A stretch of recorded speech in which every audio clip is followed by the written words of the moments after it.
Yeah, it's always a trial.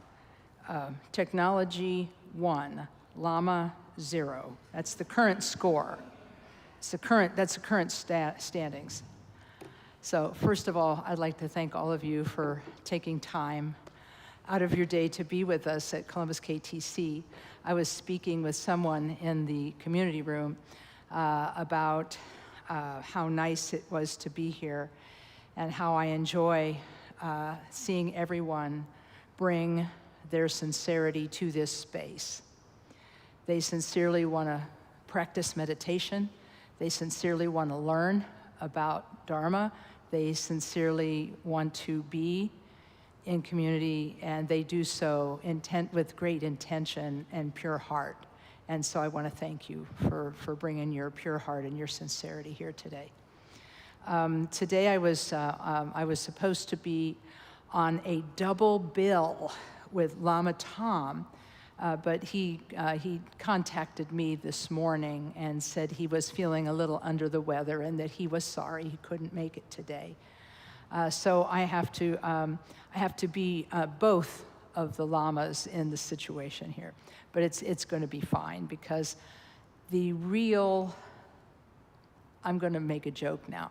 The real sort of star of the show today are going to be all of you and all of your questions, because Lama Tom and I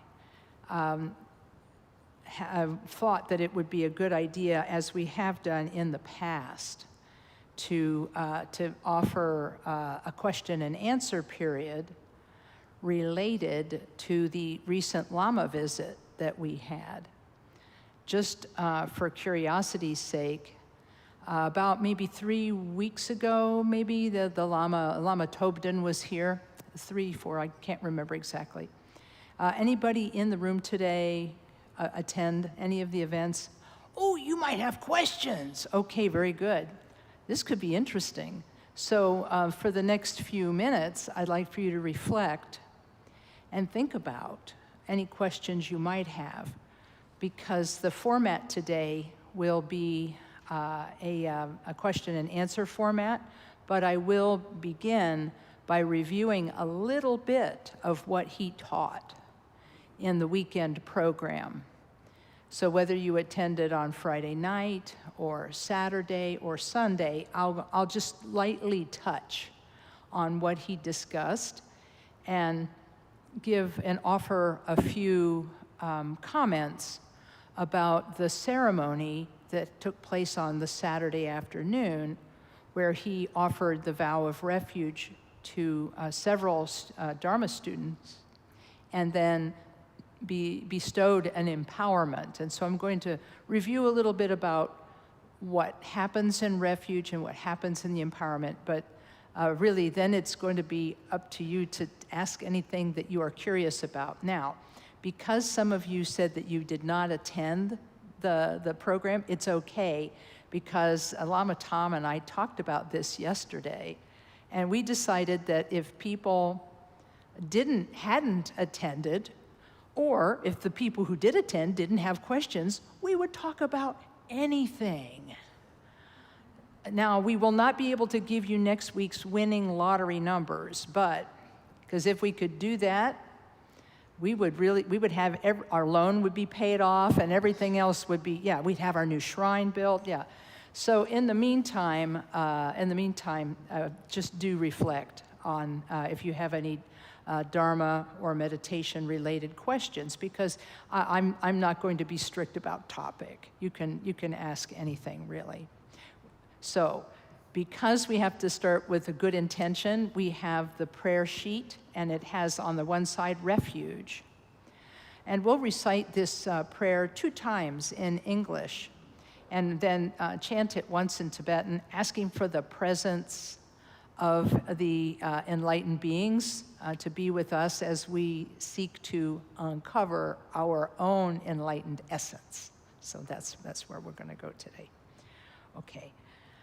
First, we'll begin with the words in the Buddha. In the Buddha, the Dharma, and the assembly most excellent, I take refuge until I reach enlightenment. By the merit of generosity and other good deeds, may I achieve enlightenment for the sake of all beings. In the Buddha, the Dharma, and the assembly most excellent, I take refuge until I reach enlightenment.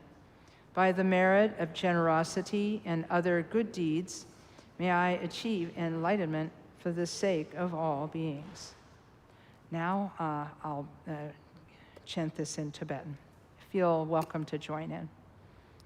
O Sanje Chudan Soji Chonamla Jang Chu Pardu Tani Kyap Suji Daji Jen Soji Be Sunam Ki Drola Penshir Sanjay Druparsho.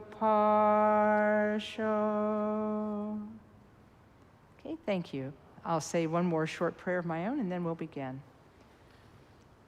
O Palden Sawe Lama Rinpoche Dagi Chiwar Pede Ten Shala Kadrin Jembo Ganeche Sunte Kusum Tugging Udrup Sal Huso. Okay, thank you. As I mentioned at the top of our discussion today, I was going to share just a little bit about the teachings that Lama Tobden gave during his weekend. And I actually brought my notes in case that would be helpful. But because I'd like to make sure I leave plenty of time for questions, I won't give a point-for-point description of everything. But his topic was the lineage supplication that is commonly recited in Karma Kagyu Tibetan Buddhist centers. That's the one that begins Great Vajradhara, Tilopa, Naropa, Marpa, Milarepa, Lord of Dharma, Gampopa, knower of the 3 times omniscient Karmapa, holders of the 4 older and 8 younger lineages, the Drikung, Taglung, Salpa, the glorious Drukpa, and others. Now let's see what happens. I pray to you, Kagyu Lamas, grant your blessing that I follow and hold your lineage. So these are the opening lines to this prayer. And he spent Friday evening giving a very brief summary of the prayer in its entirety, explaining that the prayer was written centuries ago by the disciple of the 6th Karmapa, who then became the guru of the 7th Karmapa. Pengar Jampal Zampo, that's a mouthful. A lot of these great masters are known by 3 names. So Pengar Jampal Zampo, he spent 18 years on an island in the middle of a lake in Tibet doing Mahamudra meditation. And after doing Mahamudra meditation for these 18 long years, he came back to the mainland and was asked to summarize his realization, what he had come to understand, what he had come to know in his 18 years of retreat. And he spoke, it is said that he spontaneously spoke this prayer, which contained all of the blessing of his 18 years of retreat. So the Lama explained that our being able to connect to this prayer, which, let's see, if the 10th Karmapa was 17th century, going back 3, this could be the 1500s maybe, the 1500s in AD, hundreds of years going back, that this amazing person quantified their realization in a poem. And he said that it's a great connection for us because as followers of this particular tradition of Tibetan Buddhism, this is, I guess you could say, it's our family heirloom. It's like a precious treasure that is part of our birthright as Karma Kagyu Buddhists. All beings who follow this particular path eventually, in some way, practice Mahamudra meditation. And so he did a little bit of explaining that the word Maha means great, and the word Mudra, yes, it can mean hand gesture or symbol, but it can also mean the seal, like the seal of authenticity on a document. And in this way, Mahamudra is, I guess you could say, a way of sealing all of our perception and experience of the world and our perception of and experience of ourselves with the blessing of wisdom, emptiness, and compassion.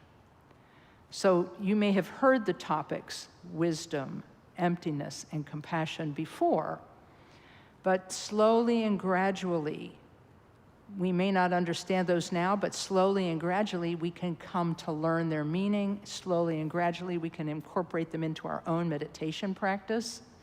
And slowly and gradually we can find our own awakening in our own Buddha nature that all of us have. This mind that can come to know itself is sometimes called our Buddha nature. And so the great seal of Mahamudra are techniques of meditation. Techniques of meditation on the nature of mind itself.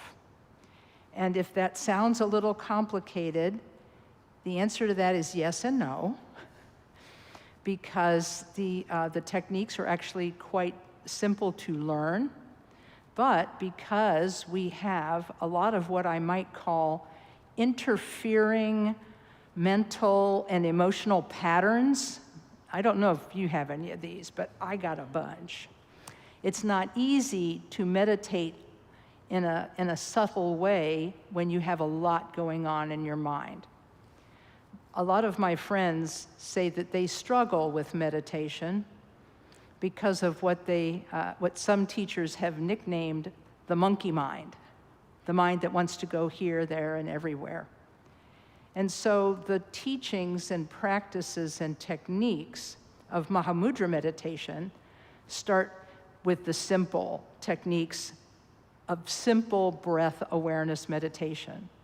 Or if breath awareness is not quite useful for you, you could also use sound meditation, or you could use meditation on a visual object. Whatever method of meditation you use, it starts with the simplest attention meditation, where you pay attention to an object over and over and over again, and practice a form of gentleness with yourself when your attention wanders from that object. A lot of people tell me that they are disappointed in their meditation because they have a lot of thoughts. And I remember someone asking my teacher, Khenpo Karthar Rinpoche, about that monkey mind, that lot of thoughts.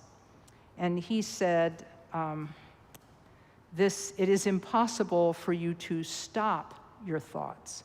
It's impossible for you to stop them, so that's not the point. The point is to notice them, set them aside gently, and then gently usher your attention back to your object.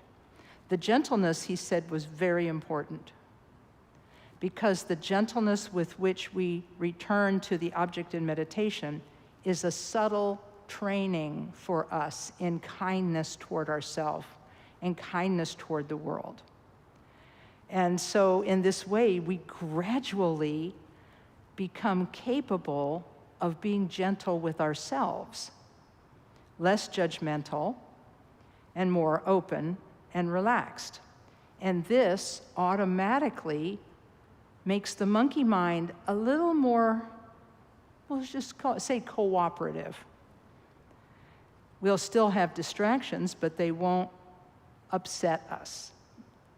And so in this way, by teaching meditation in a very simple way at first, we gradually become used to the state of meditation. And becoming used to the state of meditation, even more subtler techniques will be effective for us.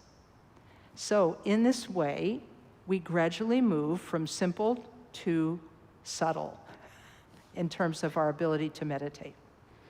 And the teachings of the lineage of masters who have received these teachings, practiced them themselves, and then handed them down, that lineage has been unbroken for 1,000 years, because that's how long ago Tilopa lived.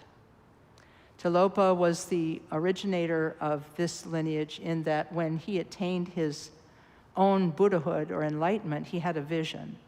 And in that vision, he saw the Buddha Shakyamuni, but he wasn't in the form of a bhikshu or a renunciate wearing monk's robes.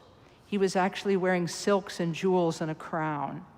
And he shone with a blue color like the sky. In fact, some days you'll be able to look up in our cupola and see what I call Vajradhara blue up in the sky. He became known as Buddha Vajra holder or Buddha Vajradhara. And that in that vision, the Buddha gave Tilopa simplified essential instructions on Mahamudra. I make a little joke about that. I say, well, it's as if Tilopa worked very hard with many, many teachers over many, many years, and then suddenly the Buddha appears to him and say, would you like to have a shortcut? I'm going to now bestow upon you a method or technique for this meditation that will be easy for everyone to connect to. And so that is what has been handed down from teacher to disciple through this lineage of teachers for 1,000 years. And so this was the topic: Mahamudra, the lineage, and the practice of Mahamudra. After the history, Lama Tobden explained that each of the banks of 4 lines, each of the 4-line verses of the next section of the prayer describe how a person practices Mahamudra. The first set begins with the words, renunciation is the foot of meditation, as is taught. And then at the end it says, grant your blessing that my mind is free from the wish for honor or gain. And so that describes the first practice of Mahamudra, which is a contemplation on what are called the 4 reminders, or the 4 thoughts that turn the mind toward Dharma. If we're very much enmeshed in worldly affairs, we need to be reminded of the basic unsatisfactory nature of samsara, what the Buddha called cyclic existence or worldly existence, or samsara. And by the teachings on the 4 reminders, we're reminded of samsara's defects, because that's the name of one of the contemplations of the defects of samsaric life. Another one is the reflection on action, cause, and result, which we call karma. Another one is about the impermanence of all things, the impermanence of our life and the lives of all beings, the impermanence of all phenomena, and so on. And finally, the preciousness of the life we have. What I like to say in summary of the preciousness of our life is, look at what we have been through in this life.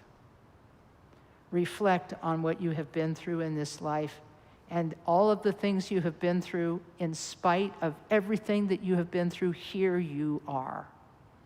Here you are. You persist, and you are still here, and that's a precious gift, because you can hear the Dharma, you're exposed to the practices, and you can practice them. So that's what the first set of lines in this prayer is about. Understanding the preciousness of your life and karma and impermanence and the defects of samsara, we are motivated to practice meditation. The second set of verses begins with the words, devotion is the head of meditation. And then at the end, we say, at the next line is, the Lama opens the door to the treasury of oral instructions. Remember those instructions that came down 1,000 years? That's the treasury of oral instructions is what he's talking about there, that one that's been passed down for 1,000 years on Mahamudra. And then he says, to the student who always turns to the meditation master, grant your blessing, that uncontrived devotion is born within the mind. Now, some people these days, because there has been so much difficulty arising in Dharma communities over the misuse of power by teachers and the victimization of students in certain situations, learning about and understanding devotion is a complex subject, more complex than it used to be, because we do have to take into consideration that for some people, devotion is a frightening word, because they associate it with scandal, they associate it with people taking advantage of a power differential, and so on. And so what we have to do is find a new way to understand devotion. And so those next lines refer to the preparation for Mahamudra meditation that is called Nundro, or that which goes before. That which goes before are a set of 4 practices. Remember the 4 contemplations? They like that number a lot. And people often ask me why the numbers, and I said because books were not always available. You had to memorize your teachings. And so you could rely on, if you were told the 4 thoughts that turn the mind and you could remember 2 of them, you were halfway there. In any case, the 4 parts of the Nundro are taking refuge and engendering the bodhisattva attitude, taking refuge in the Buddha as your teacher, the Dharma as your path. It's a statement of your direction that you state over and over and over again, accumulating numbers, many refuge-taking prayers, because it's thought that if you repeat something, it begins to take hold in your mind and change your karmic trajectory. And so refuge is first, followed by the engendering of the bodhisattva motivation. Bodhi means awakening, and sattva means a person who holds that mind. So the mind of awakening is the bodhisattva, the person who dedicates themselves to practicing meditation, not just for their own benefit, but for the benefit of all. So the bodhisattva motivation is then stated every day when one is doing this practice. May I gain enlightenment for the benefit of others, just like in that prayer that we just recited. The second one is purification. As I mentioned before, we have a lot of patterns that prevent us, mental and emotional and many kinds of patterns in our mind that prevent us from meditating deeply or meditating on subtle objects. And so how do we clear those away? Well, there's a purification practice that is done as the second part of Nundro, where a purification mantra is recited many times, again, with a visualization that we are being purified. And I think this is a wonderful practice in that it allows us to confront what we have done and who we have been. For those of you familiar with 12-step literature, I compare this to the 4th and 5th step, in which a person makes a fearless inventory of where they have been in life and is ready to, in a way, forgive themselves for things that have happened in their life.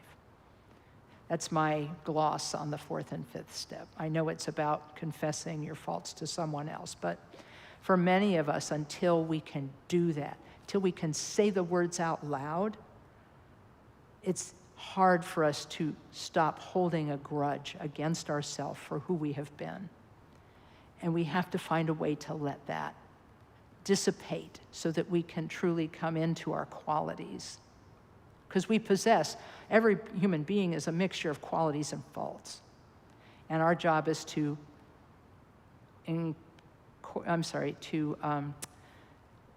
let go of the faults and embrace the qualities. The third of the Nundro practices is called the offering of the mandala. Mandala means center and surrounding. It's a framework for discussing the universe, for example. There's the mandala of the universe. There's the mandala of the individual, your family, your friends, your surroundings. But there's also this mandala of the universe or cosmos, and you imagine offering that to the Buddhas over and over again, creating an atmosphere of virtuous generosity in your heart and mind, over and over again. And then finally, there's a guru yoga, where one addresses the Buddha in the form of the Buddha Vajradhara and asks for that Buddha to bless us, purify us and bless us and give us an understanding of our mind. And so this is what's talked about in that second set of verses. The third and fourth sets of verses, which we won't have time to discuss today, talk about these subtle methods of meditation. The non-distractedness is the body of meditation. Whatever arises in the mind is fresh, the nature of thought. To the meditator who rests there without altering it, grant your blessing that, that meditation is free from intellectualization. And then finally, the final verse is, the nature of thoughts is wisdom emptiness, or dharmakaya, it is taught. Thoughts are nothing whatsoever, and yet they arise. To the meditator who can rest in the unceasing play of the mind, grant your blessing that the unity of samsara, which is confusion, and nirvana, which is wisdom, be realized. And so that was what the teacher taught on during the weekend, was this prayer. And afterward, he gave not afterward, but in the middle on Saturday afternoon, he gave a teaching on on refuge, and gave the refuge vow, as well as giving the empowerment of that purification practice, that Vajra Sattva purification practice. So if you were here for the refuge ceremony, you took refuge in the Buddha as your teacher, the Dharma as your path, and the Sangha as your community, stating publicly your direction as a person who is a follower of Buddha. And then the empowerment, the master, who had just that day completed many recitations of that particular Buddha's mantra, stood in for that Buddha, purifying the body, the speech, and the mind of the student, and then presenting the body, speech, and mind of that particular Buddha, along with a blessing to do that practice. And because the Vajrasattva practice is part of this four-part Nundro that develops a type of devotion that doesn't have that sort of blind, almost slavish feeling about it. There's good devotion too. Devotion where you respect the teacher for what they are giving, and then you enthusiastically practice what the teacher gives you, because that's actually the meaning of the word for devotion in Tibetan is mugu. One is respect. One syllable means respect, and the other means enthusiasm. It's not just enthusiastic respect. It's respect for what the teacher possesses and enthusiasm for practicing their instructions. So these phases of the practice and this Vajrasattva empowerment that he gave were meant to and aimed at helping us along the Mahamudra path. And this is precisely why we requested that he teach on this prayer, because the idea of lineage is somewhat new for people. And the idea that we're practicing something that's 2,500 years old, if we look at it in the abstract, but in the genuine situation that it's 1,000 years old, that we're practicing something 1,000 years old. How does that work exactly? And so we wanted to introduce these topics. So now it is time. if you have questions about anything that came from that weekend, about the empowerment, about this or that, we have two, count them two, question microphones. And you can line up or sit in one of the seats and we'll do questions. Thank you so much for doing this. I do have questions. Yes. When they were right before the transmission, they hit on the 9 yanas. And I just totally lost track. And I know at some point they said that. The 9 yanas, and you need them enumerated? I think so. And then something about diamond. We are diamond. Oh. And I'll take my questions sitting down. Yeah, you know what? The 9 yanas. I'm going to have to go to my books on that because I do know what they are somewhere. I have received the teaching on that several times, but what I can say is that I'm very familiar with and explain frequently the 3 yanas, and I think that the 9 is a little more expansive listing, and so I'm going to have to go into it. I could Google it right now and help you with it, but I think we'll save that for another time. But I do thank you for asking that, and please follow up with me, and then I'll put it on our Facebook page or in our newsletter as being one of the questions that needed answering. Okay. Yeah, the 3 yanas are using their older. I believe these are Sanskrit terms. Yeah, yana is vehicle. So it's the Hinayana, which is called the individual vehicle, and the Mahayana, which is the vehicle for all, and then the Vajrayana, which is called the indestructible, sometimes called diamond, vehicle. Okay, so the first 2, the individual vehicle of the Hinayana, refers not to the techniques per se, but more to it's what techniques are used and what motivation the student has. So the individual vehicle is for people who are fearful of the suffering of samsara and want to escape it on their own. And then they learn about mindfulness, and they learn about ethical conduct, and they learn how to kind of quiet down their karma, and less negative karma, more positive karma. And then they can reach a state of inner peace that's known as abiding nirvana. Nirvana is like peace. However, according to the teachings of the Maha, or the larger vehicle, or the vehicle for all, the Hinayana, or individual vehicle, does not lead to full Buddhahood because the person still has the concept that they are being liberated and they are going into a state of peace. So it's a little bit like a way station on the way to Buddhahood. From the Mahayana point of view,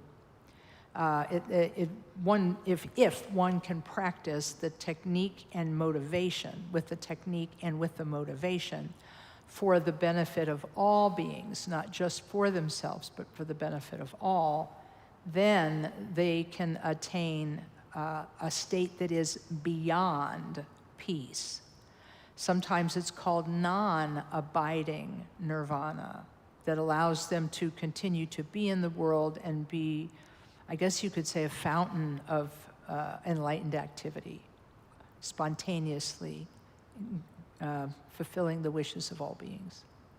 Then the Vajrayana is not so much a separate yana or vehicle as it is the Mahayana motivation with special practices in which the student relates to their Buddha nature directly, either through the path of mantra and visualization, where we visualize ourselves as a Buddha or Bodhisattva and have a momentary understanding of what it might be like to be a Buddha or Bodhisattva through the practice of mantra and visualization.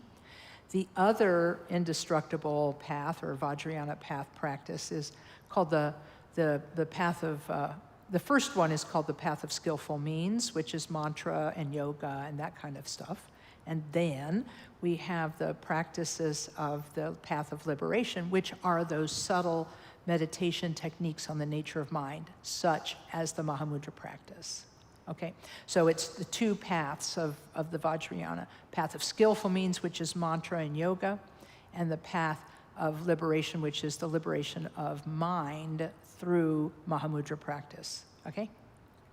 Okay, so we got that part started. So thank you. Yes. Hello. Hi. Hey. I had just a curiosity about something. So I noticed you're wearing like an off-white like shawl, and normally he would be wearing like a maroon color. Yeah. And then right before the teaching, he would put one on with like a saffron yellow on. I was just wondering. Oh yeah, can what's I going explain on the with robes? that? Yes. I learned this slowly over time. I think Tibetan teachers have been wearing this type of dress for a long time. At least since the 19th century, but maybe before, even before. But the outfit, if you will, for clergy, consists of the skirt, which is sometimes called a half chuba. Chuba is like a word for, it's actually, the chuba is more like a jumper in that it has a top and a bottom. The top looks like a crossover vest, and it's all one piece, and you just step into it. Okay. And it covers the upper part of your body as well, and you can wear a shirt underneath it. So that's the second piece of clothing, would be not just the skirt, but a shirt, and then the shawl. And it depends on what type of clergy you are. What you wear tells people, but only people who are in the know, what kind of clergy you are. So, we'll just call them novice monks and nuns wear all burgundy chuba skirt, but it's actually folded in a different way if you're a lay person than if you're a monastic. Monastics have two pleats. The lay people only have one, and whether they wear them in the front or the back is going to be up to your teacher's guidelines. But you can always tell a monastic from a lay person in that they will have pleats in the front and the back. And they'll also have, there's going to be a cinch around, usually of a contrasting color like orange or gold or yellow.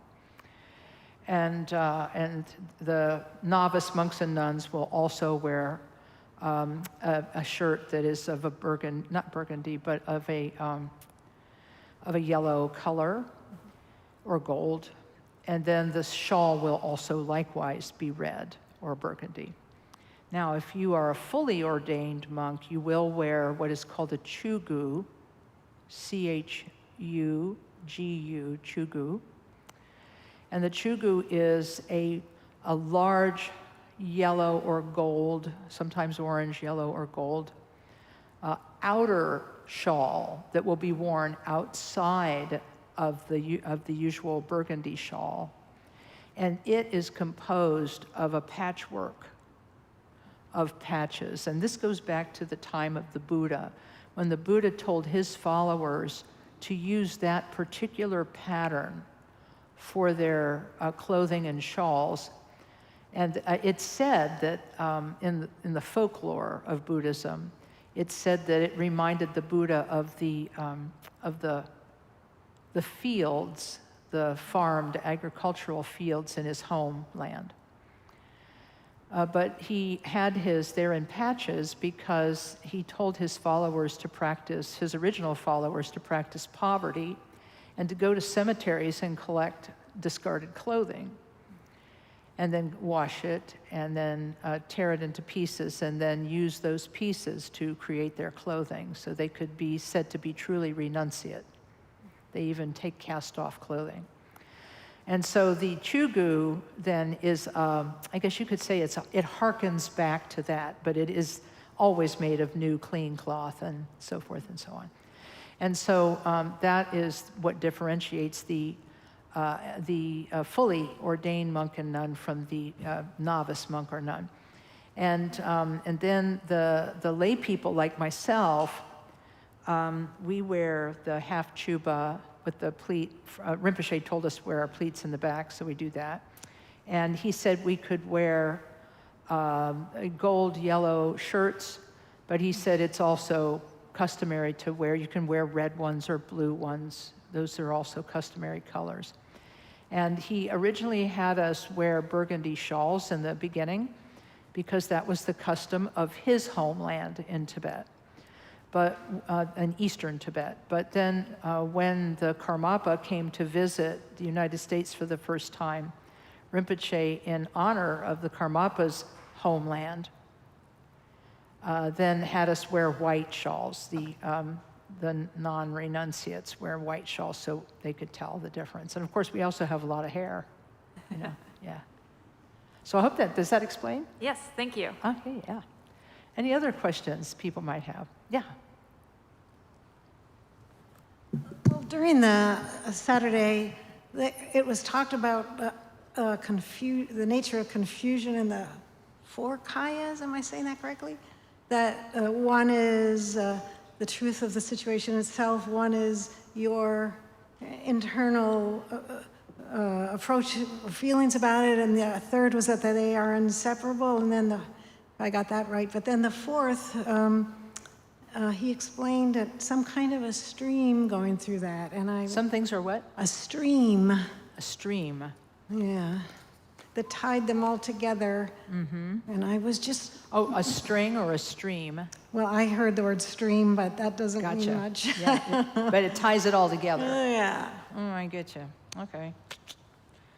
But anything, even just that concept of the nature of confusion, maybe your take on it is yeah. a good one. I can say something about it. I may not, I'm taking a look at my notes, and I'm seeing. Okay, so what I think I'm going to do is I'm going to just say something generally about the four kayas. I may not be quoting his teachings word for word, okay? So, but I'll try my best to get close to it. Every person has four ways of existing. Let's just put it that way. We have four components. We'll just call it the four components. And they often use the word kaya, K-A-Y-A, which is a Sanskrit term meaning form or body. And so you could say that there are four modes of manifestation, and they call them four bodies or four kayas. But you can explain it in a little bit simpler terms if you think of body, speech, mind, and the totality of body, speech, and mind. That's a simple way to explain the four kayas. Right now, we have a confused idea about our body, a confused idea about our speech, and a confused idea about our mind, and actually a confused aspect or attitude toward the whole thing. And that through the practice of wisdom and compassion, through the practice of compassion and then a penetrating wisdom to understand the nature of things, eventually we will come to understand our body, speech, and mind, and the totality of that in an enlightened way. We will experience our mundane body as an enlightened body, enlightened speech, enlightened mind, and an enlightened totality. Does that make sense? Okay. I can't use the terminology he used because I did not write that down. Okay. Well, thanks. I'll think it over. I can understand the string or stream that holds it all together. That would be the fourth kaya. Yeah. And so I can give you the titles of these in Sanskrit. The first is the enlightened body, which is called Nirmanakaya, which is Nirmanakaya, Nirmanakaya, or the body of form. The second is the enlightened speech, which is sometimes called Sambhogakaya, and I may not be able to spell that from memory, Sambogh, G-Bogakaya.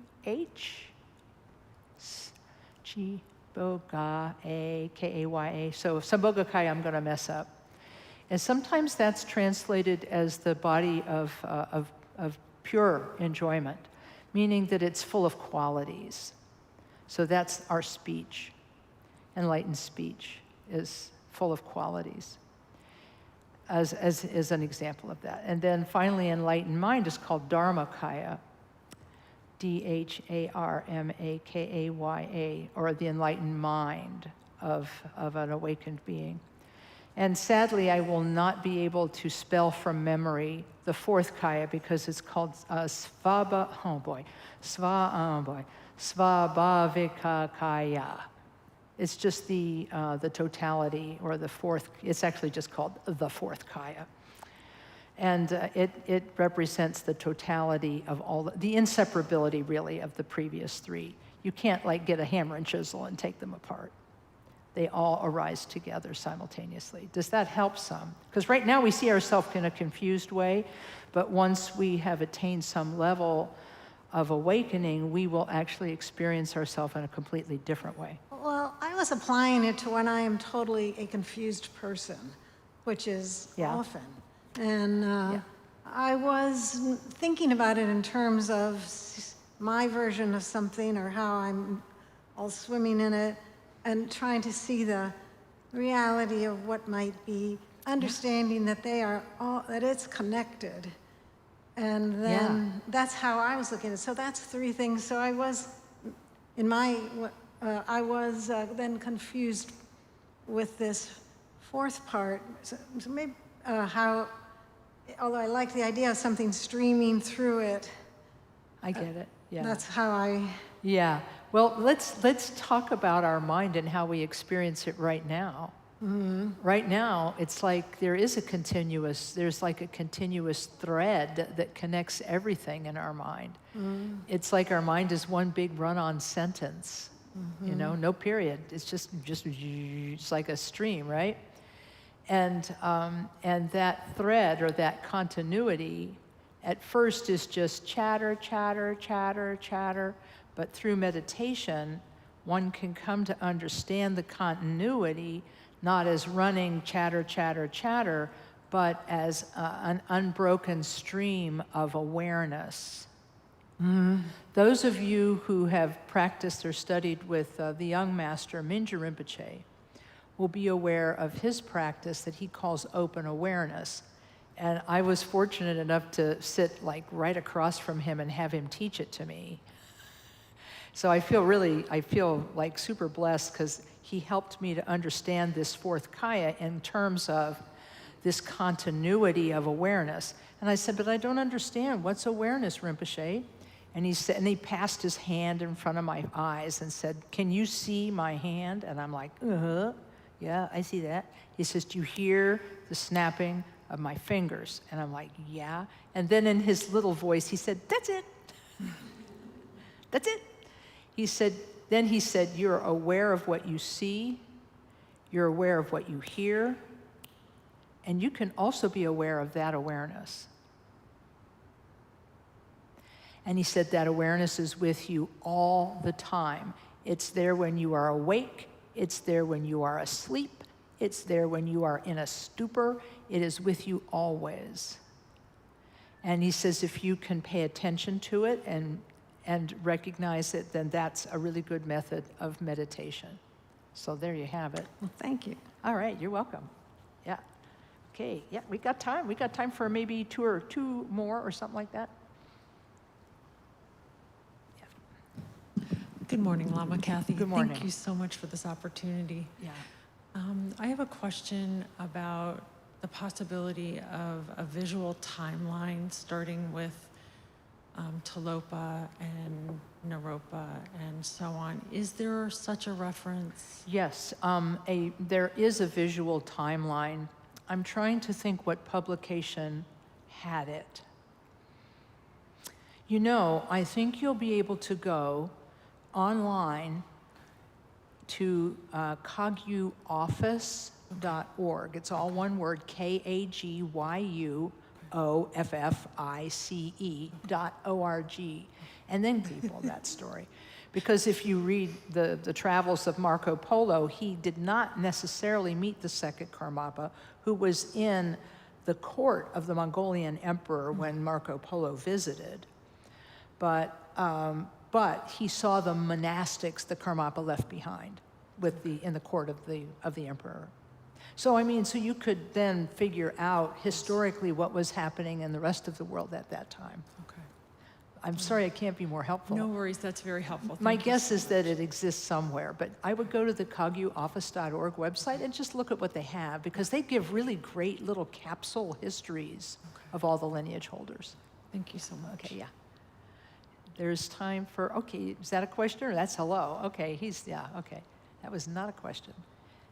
Any other questions about anything?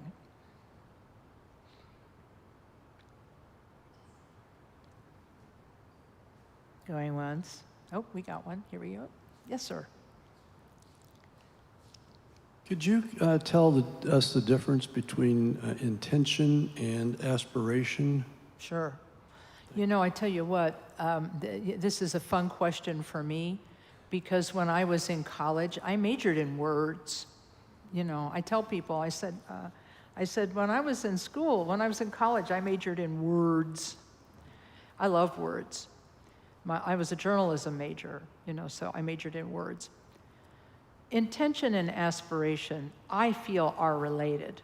I think they're related because they can both be an internal state of mind, in my opinion. Whether it's intention or aspiration, it's internally held in the mind. An intention, I feel, this is just my definition, an intention is a wish to do something. You know, like how I want to do something. Is my intention to benefit only myself, for example, or is my intention to benefit everyone? That's a simple kind of intention. Am I doing my meditation practice just for myself, or am I doing it for all beings? That's just a simple example of an intention, right? So when I do things in my life, I have an intention. I want to complete something, perhaps, even worldly things. You have to have an intention, right? I will make a cup of tea, right? Exactly, right? So you have an intention behind everything of what you're doing. And the more aware you can be of that intention, the more your intention and your awareness and your attention will be together, right? They'll be lined up.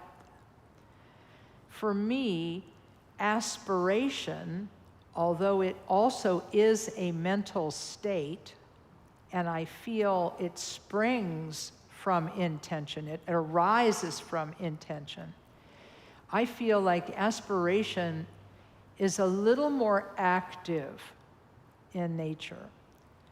The idea is that I'm going to use a funny example. I had the intention, and actually they can help each other, because I had the aspiration to do the 3-year retreat, but then I had to have the intention for it as well. You see what I'm saying?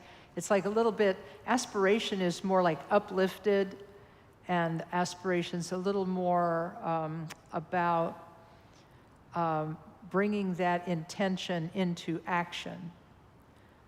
An example of aspiration is when we recite prayers of aspiration.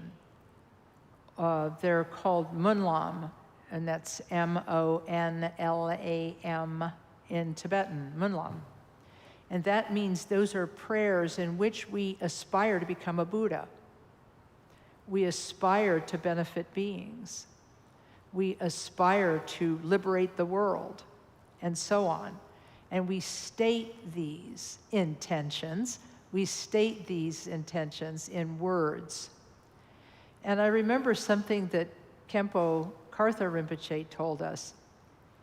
He said that if you make these aspirations to do these things, and you make them over and over and over again, eventually you will be able to carry them out. Even if you can't do it in this lifetime, you will do it in a future lifetime because you've planted the seed of your future accomplishment with your aspiration. And there are many aspiration prayers in the Tibetan Buddhist tradition, some of them going very far back to Indian Buddhism, such as the beautiful aspiration prayer that was written by the Indian Pandit or scholar, Shantideva, who in the 8th century composed a master work of 10 chapters called The Guide to the Bodhisattva's Way of Life. 10 chapters on how to be a bodhisattva. And it's all written in verse, it's all poetry. And so he states a lot of aspirations in there, including the one the Dalai Lama likes so much. He quotes it often. For as long as space endures, for as long as living beings remain, until then may I too abide to dispel the misery of the world. That's an aspiration. So I don't know if that helped you with your word question, and that takes us to the bottom of our hour. So thank you. And thanks to all of you for bringing your questions today. I'd like to invite all of you to, if you still have questions that haven't been answered, you can write them down and either leave them in the office or put them in the donation box, like question for Lama Kathy, and just whatever, and we'll answer them at a future talk. But for now, we have to use our intention and our aspiration to move on in our day, right? And the best way to move on is to move on with the Bodhisattva motivation. Oh, by the way, before I leave the topic, I have a book recommendation. There are 2 books that go into great depth about the Mahamudra lineage supplication. One of them is this tiny book called Showing the Path to Liberation. It's still available online as a PDF. You can buy it. This is a rather old one from the 80s. But it's called Showing the Path to Liberation. You can find it on Rinpoche.com. Yeah, somebody did that way back. Rinpoche.com. You can get it from there. And then this book is a trade paperback published by Snow Lion called The Mahamudra Lineage Prayer, a guide to practice. I'm thinking of doing a book study on this. I think it would be fun to do maybe 4 weeks on this. It might be fun for people to kind of read this book and see what it has to offer them. But anyway, this is by Trongru Rinpoche. And you can also find this book on Rinpoche.com. So, yeah, the Mahamudra. So I want to recommend those 2 books. So now let's gather together all the goodness of our time together today and make the aspiration that we are of benefit to, that we share all the benefit of this time together with all beings. I love being Buddhist. It's fun because you don't even get to keep your good karma. You end up giving it away. I go, here, have it all. My teacher said, it's very interesting. He said, because you can't literally give away your karma, because it's just not possible. He said, and the Buddha couldn't even take it from you. I mean, you know, the Buddha said, hey, no, that's not my job. You know, he says, that's not how it works. But what you can do is you can dedicate that goodness to all sentient beings. So we'll gather together all that merit and then dedicate it.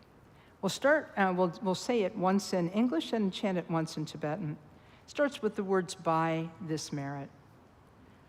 By this merit, may all attain omniscience. May it defeat the enemy, wrongdoing, from the stormy waves of birth, old age, sickness, and death. From the ocean of samsara, may I free all beings. The courageous Manjushri, who knows everything as it is.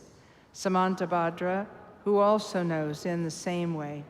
And all the bodhisattvas, that I may follow in their path, I completely dedicate all this virtue.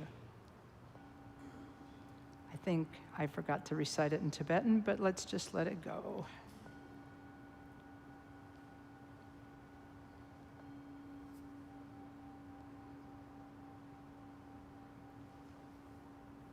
Thank you, everyone. We'll see you next time, and take good care and drive safely. Thank you to the sound department. Thank you.